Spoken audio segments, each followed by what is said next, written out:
Please join me in welcoming Richard Linklater, our curator and artistic director,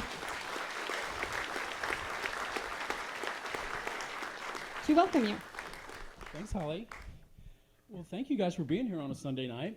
I'll confess, I haven't seen this movie in quite a long time. It's one of my favorite movies of all time, but it was such a special experience. I never could get myself to watch this on video or DVD. I've only wanted to ever watch it in the big screen. So, like everything in this series, I'm selfishly showing films that I just couldn't wait to see with an audience in 35 millimeter, and we are so happy and lucky to be able to do that, you know. So I'll tell you about, just like she said, my experience of the 80s, these films.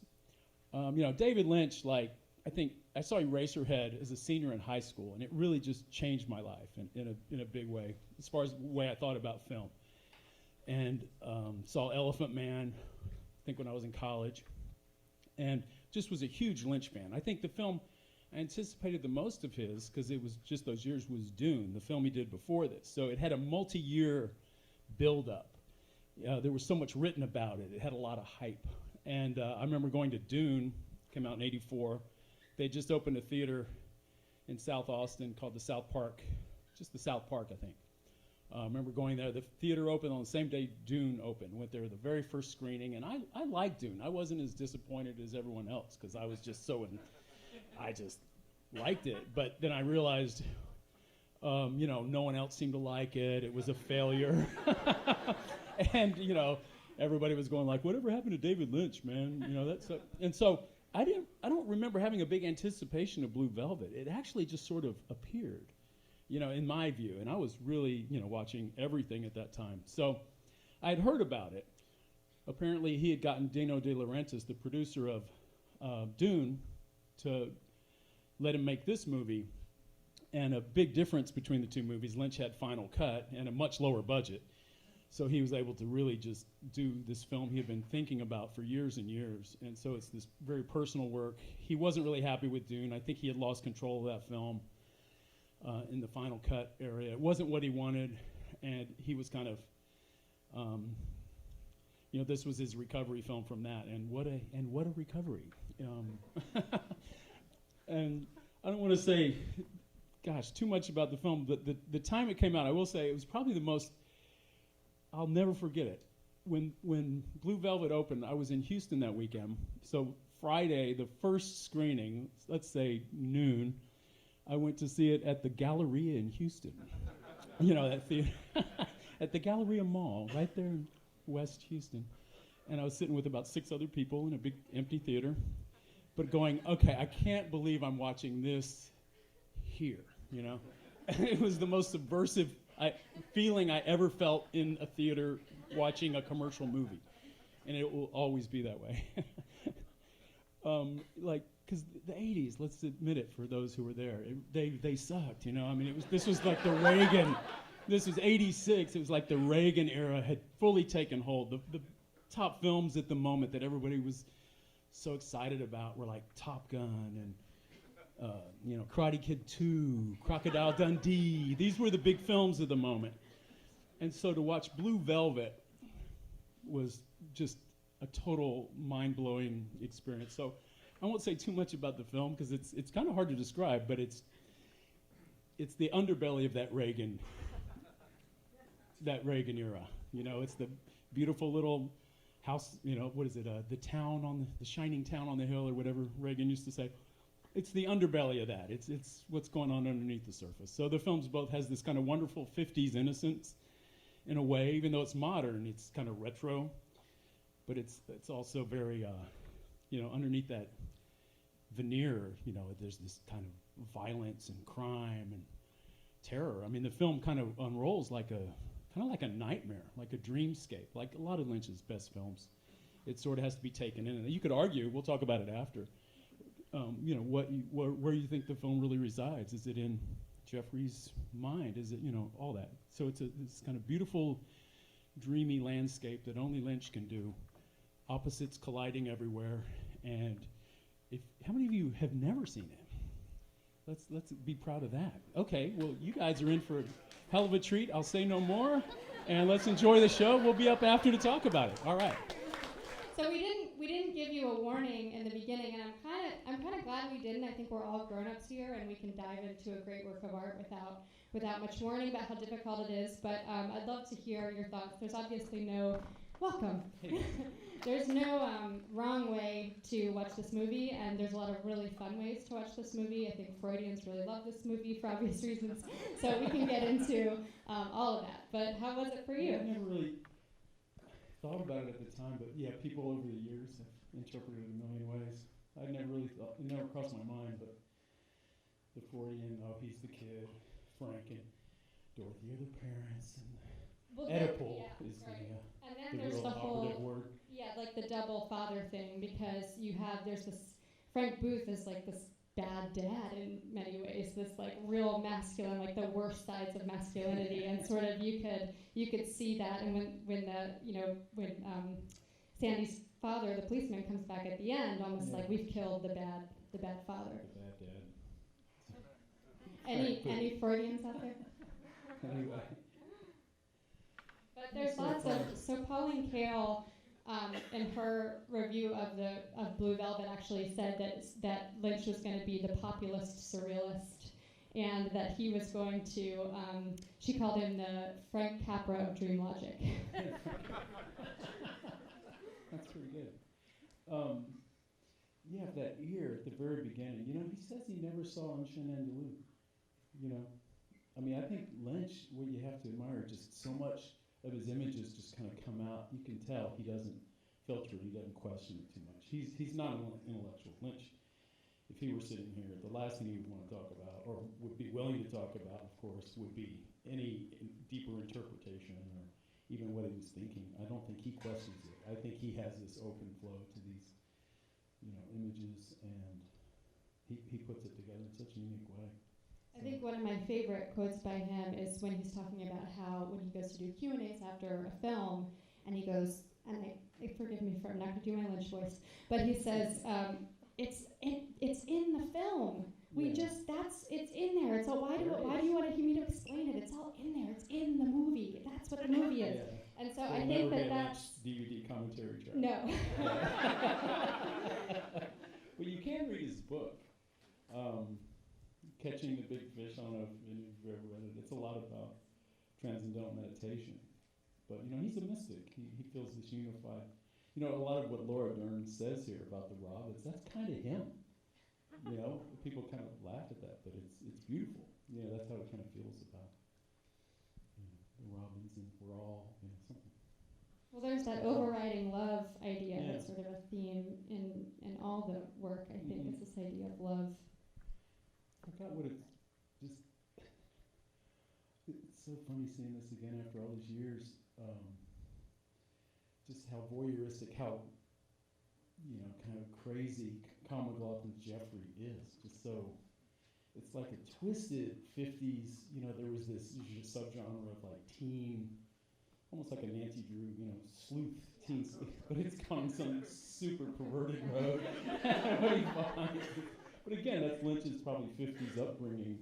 These kind of, what genre? He and I think mixes he's so having many fun with that because, it's like when he finds the marriage certificate under the bed, you're like, oh, that's where it was, at the back of the, it's almost just like the way that he finds these details out don't really matter. It's kind of how he interprets them that matter.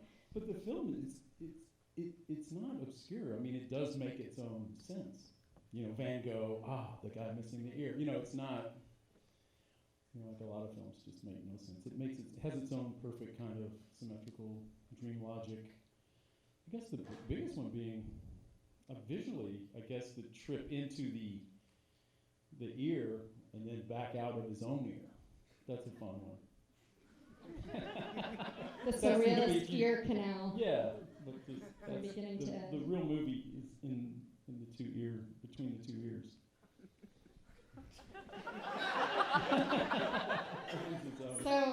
I have to say, you couldn't order a Pabst Blue Ribbon. I mean, you couldn't order a Pabst Blue Ribbon for the next 10 years after this before someone would say, like, Pabst you know, with like or Heineken, or no yeah, Heineken. you couldn't order Yeah, a Heineken right. without someone saying, Heineken, fuck that shit, that's Blue Ribbon. Yeah, it was kind of great. This film wasn't like a huge hit, but the cultural permeation was amazing. Like, I remember, like, even 6 months later, seeing a show, it was like Sonic Youth, Butthole Surfers, Fire Hose, and Kim Gordon, like, played the Blue Velvet thing. I was like, wow, it was just cool. It was just everywhere. It just kind of seeped in, like the movie itself. And that's where I think it resides. You know, everyone's seen it in this film. Just kind of permeates world cinema in a really interesting way. Well, what do you think is important about, you were saying in the beginning how this came out in the 80s, and it was such a, so brilliant for you to see it in the theater in that time, full of these popular movies that were just sort of skimming the surface. But this movie, just like you said, plays with the 50s and that idea of, like, let's go under the surface, let's go deeper, and what's the darkness that lies in there. Do you think what's the cultural relevance for you for the 80s in this film? Well, let's face it, this film would have never fit in anywhere, anytime. If it opened next week, it would be like, what the fuck? So it just happened to be chronologically where I found it and where it popped into this world. But this would have fit in it. It would have been great in the 90s or anywhere. But so what was it?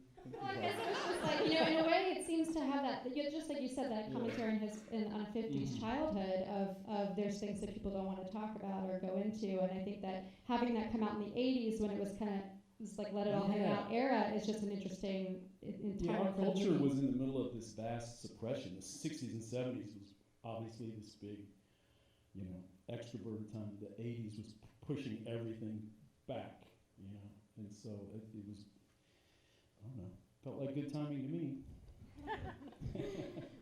Well, I just wanted to say before I forget that Patricia Norris just passed away. She's a great production designer. I saw that she had. Did anyone else see that there was something about her recently passing away? And I think she was production designer and costume designer, and she's in all of Lynch's work after this, and she's just so brilliantly talented, and you can see her really shining through here in a lot of her work. So. What a perfectly designed movie.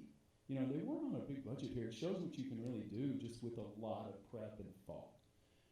Just so many great touches. And he says in his book, if I'm remembering correctly, that when Dean Stockwell sings with that light, that was kind of one of those happy accidents. It was written to be a lamp, like he grabbed a lamp, but it was just a work light that was laying there. Patricia Norris swore that it was just they had been working on the set and it was still sitting there. And Dean Stockwell just picked it up and turned it on and went, hey, I like that more. And he's like, yeah, that's great. So it'd be a different scene. And that's great because I've heard that Lynch is just so particular about anything that's on the set, and that happy accident just would be artist rare. enough to know a better idea, or when something's presenting itself to you, I think he's very much open. That's the best of all worlds. But it just so many wonderful touches. When he sees Frank watching Dorothy sing Blue Velvet, and the way she's colorful, those red, blue, and then he's kind of monochromatic, the way he's lit, he's, again, a noir, like villain kind of guy. He's in black and white, sort of. So just endless, just masterful touches throughout. So what kind of thoughts do we have out there? I'm sure lots of comments. So yes, right here, and look over here, yes. I think I was one of the other 6 people in the theater when I saw it. Yeah. The print was fantastic at the time. It was so dark and blue, Yeah. And, Dennis Hopper was making a comeback at that time. Yeah, Hopper he was in... genius that was, he couldn't get work for a long time.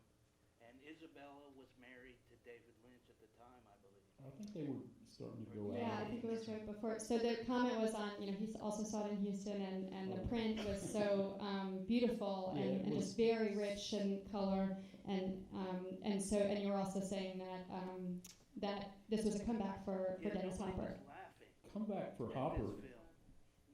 People weren't laughing at the film in the 80s. Oh, there's some pretty funny bits, but a couple. But yeah, it was the discovery of Rossellini, who had been this, she'd been the face, more of a model. She'd been in a few movies, but this was her big, Isabella Rossellini's first great performance, I think. And then, Hopper was the sub-story here. He was in the middle of a kind of a wonderful second act, I guess I would call it then. Yeah, full comeback. And we're going to see him in a few weeks in River's Edge from the next year. It's full-on Hopper. But, you know, while he's doing this scary psychopath, he's also in, is it Hoosiers this year? Is it 86? Right around the same time. He's in Hoosiers. He spent a lot of time in Austin in this era. He had been in Texas Chainsaw Massacre 2, like the summer before, so he was in Austin a lot. And a few years later, he was back directing the movie The Hot Spot here. So he was kind of in and around Austin quite a bit. And to hear Rick's amazing Dennis Hopper story, you'll have to watch the recording of last year's Jules in the Wasteland. Which one did you tell that When story? we did Out of the Blue. It was Out of the Blue. Yeah. Yeah. Okay. So he has a great story. We won't retell it. You have to go on YouTube and watch the Out of the Blue Q&A. I was going to talk about the laughter. I've only seen this movie once before, and I was like a sophomore in high school, and I watched it like late at night when my parents were asleep. And you like see that movie when you're 15, and you're just like, what the fuck is this the whole time? Yeah. And you're just silent. And so it was really interesting seeing this with an audience where it's like the humor comes out, and it's like so many funny bits, and you realize it's not so much like a horror movie or a thriller. It's like really a noir movie. Like, you know, when you watch old noir, it's like all the detective stuff and all the violence, but then like they have like the cheesiest lines, and it's just hilarious. Yeah, there's always like commenting on the humor, whether it's embodied in one character or lines. Yeah, I think it's okay to kind of have a little fun with it. But yeah, watching it alone is kind of, I remember just being silent. Yes, you know.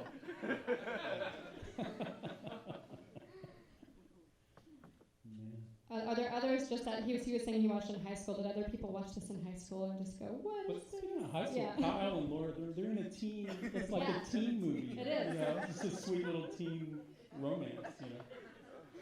All right, let's go to the back. There's a hand in the center in almost the very back. Yeah, you were kind of talking about Lynch's interest in transcendental meditation. I guess I feel like he is sort of like a detective investigating human consciousness, kind of like Jeffrey, and acknowledging that there is darkness in the world and it exists in all of us. And this is sort of him grappling with that, essentially. I think everyone heard that, yeah? Yeah, I think you see it certainly in all his work.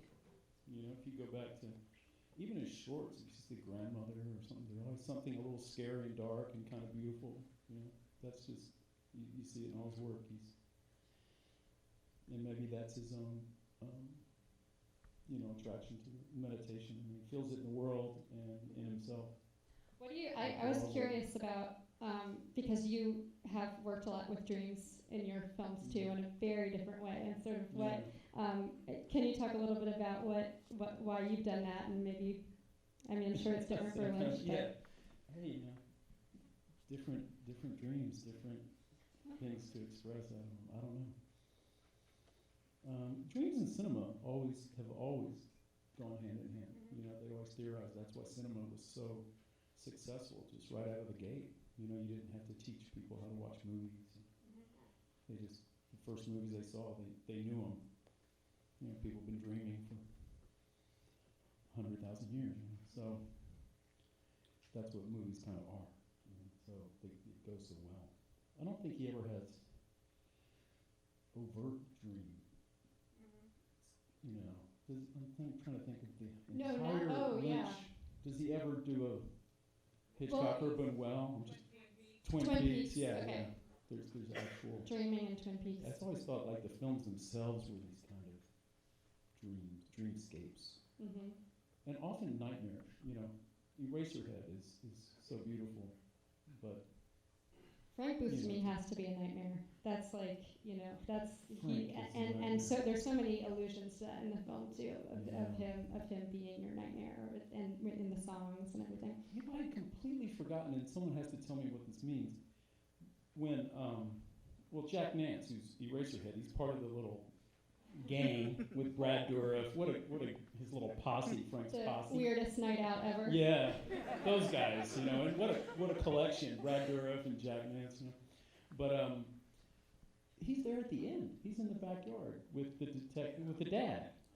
That's the guy from the posse. He's from Frank's posse. And he says, "Everything okay?" He's the one with the Paul. dad. Yeah. I was calling Jack When Nance. the dad's like, "I'm feeling better." He's Eraserhead. Right? Yeah, he's in the backyard with the dad. It's like, what's going on there? Okay, lots of thoughts on Where's this. the dad? The dad? Was the dad just in on it? Okay, I'm going to come over to you, but yes, right here in the glasses. This was my introduction to Lynch, like, ever. Okay. And I really dug how Jeffrey, despite the oddness of his experiences, was always so kind of calm when talking about it. Like, forgot her name, but she was like, "What's happened?" It's like, "Oh, it's fine. It's okay. I'll tell you on Friday." Yeah. It's a great connection. Got to be cool, man. You got to under pressure. I don't think he would have wandered into that territory if he didn't have the right, mental makeup to handle it. Even when he's going to be dead within a minute, and he thinks, "Oh, that guy's a detective. Maybe he has a gun on him." Perfect. I'll bring that back in the closet with me. Sorry. Smooth, very smooth. Right over here. Hey, so I want to say, Rick, thanks for allowing us to see this on the big screen. I Well, thank you appreciate for that being here, tremendously. And I was wondering who played. I'm Paul, so I got that answer. My question is, I noticed that Kyle and Laura's character had wedding rings on. I don't know if anybody else noticed that. Yeah, they both had wedding rings on. Very interesting. Was that a mistake? And an earring, which made it 16. Any thoughts on the fact that they're both wearing rings and seemingly She's got a high wedding school boyfriend, but high school but ring? you wear it on your wedding finger in high school? I And forget. then he had a band, like a He had a silver band. band. Hmm. Yeah. Any conspiracy theories about Oh, that? no. Could probably look it up. So Someone has theory. anyone gone to Wilmington, North Carolina and tried to find these locations? Okay, anybody want to tell me about them? Yes, right here. They have a tour, but because of me, they have the tour. Because of you, they have a tour. Do you want to tell us about this? It was the Cucaloris Film Festival, and Todd Rohal, an Austin filmmaker, we went, and it was aside from when I married Holly, it was the best weekend of my life. And man, we just turned into detectives, and I walked into that sheriff's office, and there was the kid looked like he was 15, but he was dressed like a deputy, and I was like, "I'm sorry, this is gonna sound weird. It seemed like I was on drugs." And I was like, "Do you have a water fountain?" He's like, "Yeah, upstairs." I was like, "Can we look at it, please?" I was like, "I guess so." And we went up there, and I was just like, "Oh my God!" It's like, think of any movie in the world that you could be standing inside. And we went to the house, Detective Williams' house, and pulled up, and the people were walking in from the grocery store, and they were like, and we looked kind of like creepers, but then they were like, we didn't want to get out. We were like, "Is this the?" And they're like, "The Blue Velvet House? Yeah, come on in." Yeah, And I was like, "Oh, wait, did they use Are they interior?" used to it? I didn't believe that the interior was a match. I just thought that was a set or something. And she's like, "No, come on in the house." And then 2 minutes later, I was standing inside Detective Williams' house. It was just it was a real dream come true. And Dorothy's apartment? That had to Didn't be get set. there, but the stairwell at the Lumberton Apartments, the Deep River, walked around the corner, and I was like, "Holy shit, this is the real stairwell." I thought, Wow. again, that was a match. But yeah, think of any movie in the world that you could walk inside, and it really So if happened. you go to Wilmington, But North then the Carolina, next you year, can do this. Cucaloris turned it into a tour. Oh, they And made didn't it. invite me back. And in Dean Stockwell's place, okay, when they pick up that the dancer who eventually goes Yeah. up on their car On with the her, hood. her name is Dixie, and she's Yeah. at that waitress or whatever. Yeah. And I saw her marry the Ketchups. I was just like, that's great, man. She wasn't really good with mayonnaise, but she did a bang-up job with marrying the Ketchups, and she had the beehive and Wow. everything. And did you find the hardware store? Is Beaumont's? Yeah. Is that Yeah. is that But even me, the warehouse, I feel like it would be the best film school in the world would be to take students on a tour, especially for that movie, because it was just you walk, Right pull there. around the back and look, and there was Frank Booth's warehouse, and it was just still there, and it seemed like normal life, and like you're talking about on a low budget to Yeah. create a total universe. It was a real so magical. Wilmington's a real All Americana location. town. It has just that look. It's like you could just see David Lynch going, "We've arrived. Yeah, we this got is it. we got our We location." found our Lumberton. So now all these people are going to go to Lynch Wilmington, knows. North Carolina, and start knocking on doors, just like these weirdos did. So, Yeah. Little creepy. all right. Okay, we're going to take another one in the back. So this is my very first time seeing the film, and I kind of took it as a nightmarish version of The Graduate. Has That's anyone good. ever said that before? I think That's good. I think you've got a unique Do you know take. of any connection?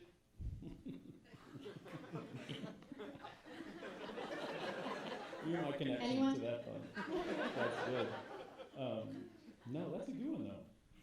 That's very good. So this was kind of a big, I mean, it was kind of a risk for Dino De Laurentiis to do this after Dune, but I guess it was so low budget that he just did international pre-sales, which he could do at the time, and paid for it. And so, so was it contractual? Had he signed it? No, I mean, what I read was that it was through international sales that they raised the budget. I read that it was a two-picture deal with Dune, like that's why. Yeah, Oh, with Dune, was I think it? Lynch worked it. two-picture It was deal the with Dune. ultimate one for you, one for me kind of thing. So that's what I've heard. But at the time, I mean, there not really any big stars in the movie. I don't think they would have been able to go a lot internationally or anything. You know, But I think the way it was they a do different now. world at the time. I think maybe it was. But this was kind of like a studio. I mean, it was in major theaters. You know, it was a real movie. This would be very indie today, but at the time, like I said, I saw it at the gallery and it was everywhere. Yes, right here. You mentioned before about this was like the period, the onset of his revival, getting back into films and being recognized again. And For Dennis Hopper. Yes, and I Yeah. remember, I hope I get this right, but I remember seeing him on a talk show maybe 2 decades ago, and he was talking about when he found out about this film and he saw the script, got to see the script. He says, he went to David Lynch and said, "You don't understand. I've got to," Yeah, just say the it. famous quote. I am Franklin. I am Franklin. That's a way to get apart, you know. Especially, I'm sure Hopper was so intense, but he's kind of a sweet, good old boy though too. I mean, he's such a great actor, but you know, I don't know. He certainly is. I mean, you can't imagine anyone else. And they got him a lot of. You know, we need a bad guy for Speed. Let's get Hopper. You know, we need. You know, gave him this to the very end. He could do a lot of Ameriprise commercials or whatever. My booth. What But a I career. think, I mean, he brings something so special. I just don't know how. I mean, you can't imagine anyone else doing that. Impossible. Yeah. Great casting. Okay, we're gonna come. There are a lot of hands. I know a couple of people have had them up for a while, so we're gonna go right here. Wasn't there a conflict with between Lynch and Dennis Hopper about wasn't the original gas supposed to be helium? Yeah. Conflict between Hopper and Lynch about the gas that he was using. What Originally, it was exactly? supposed to be helium, and it's nitrous, right? Yeah. So, and does anyone know how Oh, it goes because down? Helium would have done the voice thing. Right. Yeah, that would have been a joke. That would have been like But it was Hopper's Yeah, it would've been a idea, different pitch. right? It was Hopper's idea to have it be not helium. Hopper probably had a little more experience with the effects of things you sniffed, and, you know, so Lynch went with that, I'm sure. So. Yeah, I never was sure. What was that? I mean, nitrous? Is nitrous? Oh, it gets so stoned. Yeah, amyl nitrate. Yeah. Nitrous when you get dental work, that's pretty cool. But, At the Grateful Dead, he never done the big balloons, and they called it hippie crack, and people would Hippie buy crack. $5 and they would just suck them in and out into you. Like, that's right. This was the era of whippets too. They still have this. Like people, well, like you go to the grocery store and what was it? Oh yeah, Like Whipped cream. yeah, whipped cream. That's it.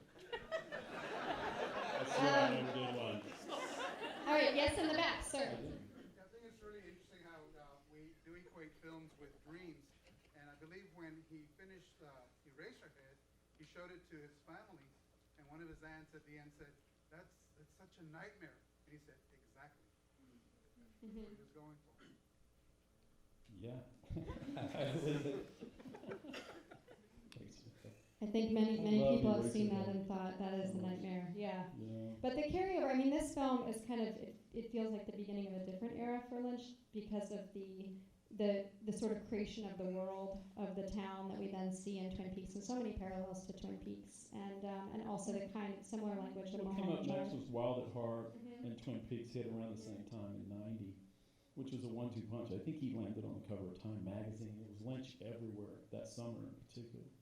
That was probably the popularity peaked right there.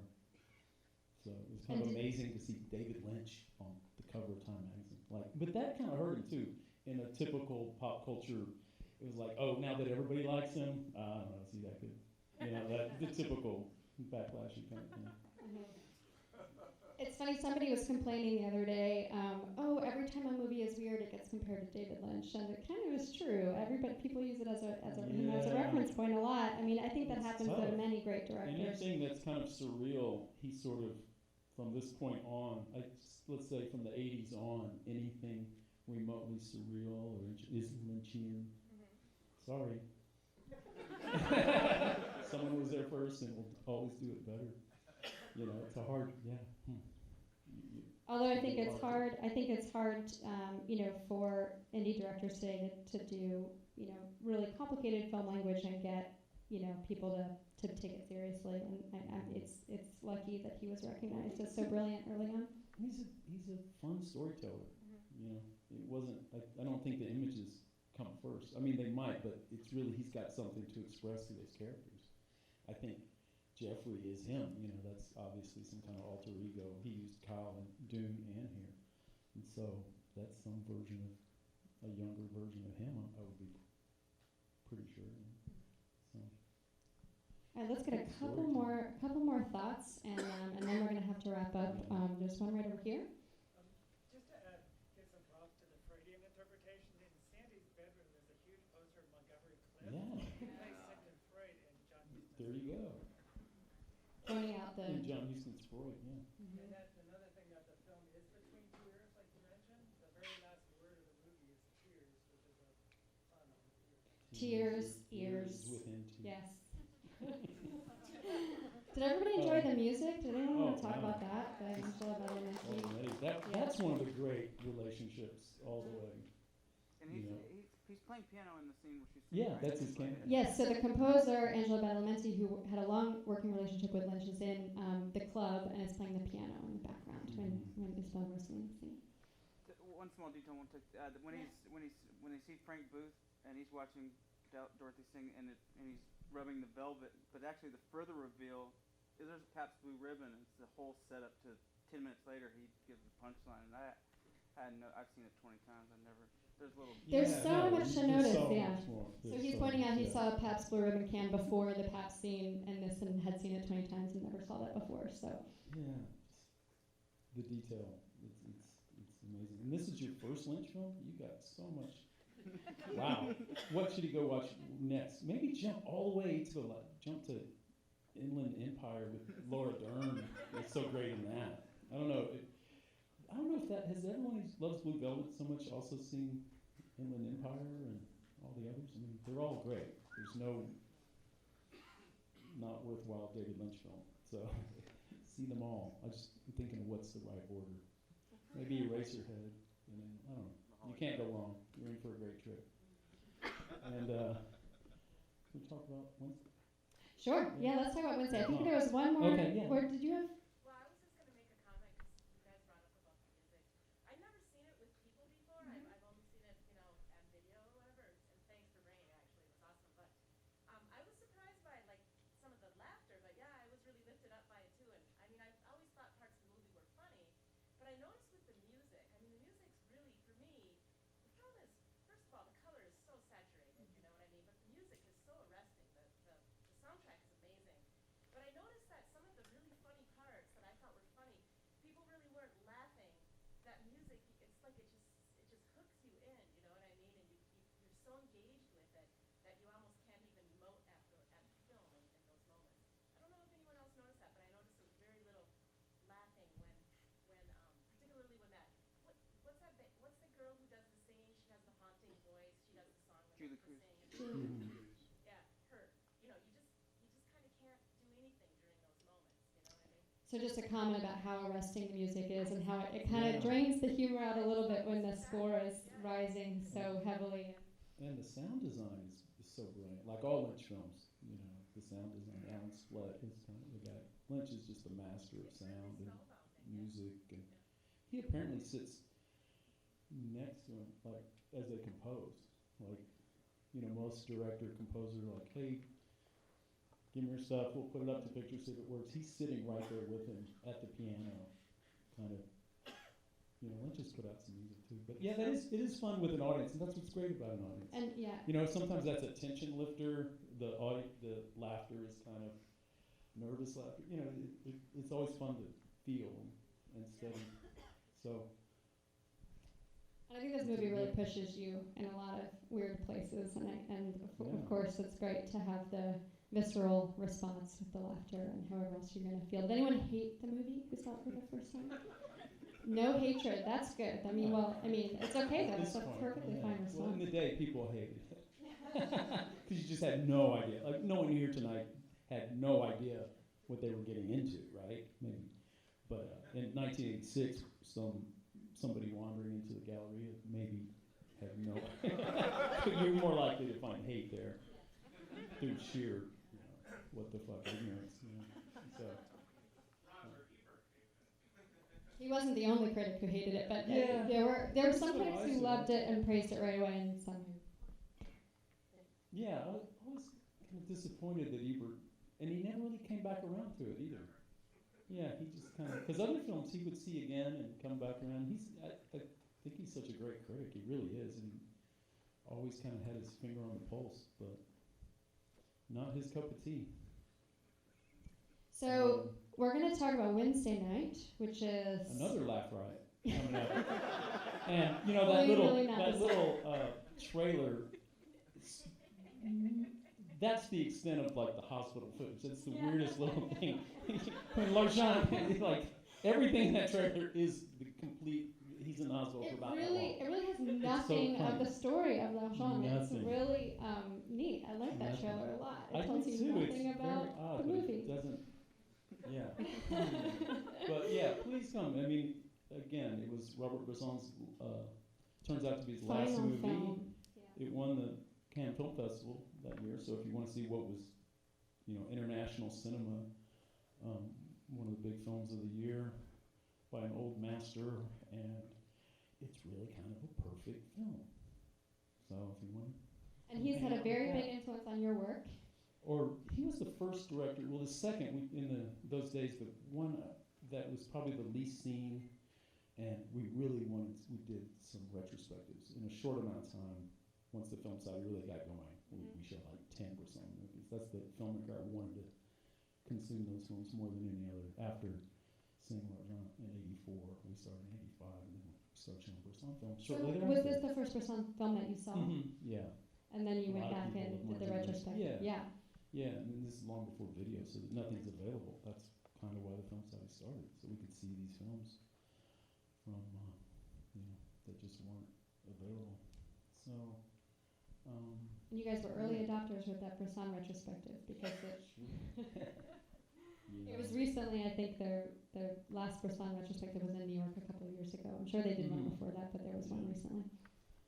So, this is such a fun series. This is great. And can I share one thing? How many were here for Pope, the last film, Pope of Greensboro, which is great. It hits me I'm always slow to the draw. The next morning I woke up and I was like, wow, the Rosetta Stone to that movie is in the movie, and I just didn't catch it. I woke up the next day thinking about it. It was when Mickey Rourke's up on the roof. They're both up there, and he's talking to his son about the pigeons and the flying, and kind of speaking in mythological terms. And Eric Roberts goes, well, your grandfather really spent all his time cleaning up bird shit up here. And I thought, oh, that's perfect. That scene is telling us, because that's what Brando in On the Waterfront, and there was talk of Mickey Rourke being the next Brando and all that. That scene kind of tells us exactly what that film's going to be. It's not going for myth. It's it's its own film, just about these two guys. It's dispelling all myths, and instead of pigeons returning, meaning anything, they're cleaning up bird shit. So that's where Pope of Greenwich lives, and that's what it is, and that's what it wants to be, and that's what it kind of achieves kind of brilliantly. So I was just slow to pick up. But we can have these rolling conversations about all the films. That's why you should come to all of them, because if you missed one, we're going to talk about it next week. And we're going to be talking about Blue Velvet on Wednesday. We got no answers. Yeah, if it hits you tomorrow morning when you wake up, we'll talk about something from, So catch up with Pope of Greenwich Village if you weren't here. Don't miss any. They're all and with that, we'll see you Wednesday. And thank you so much for coming out. Thanks.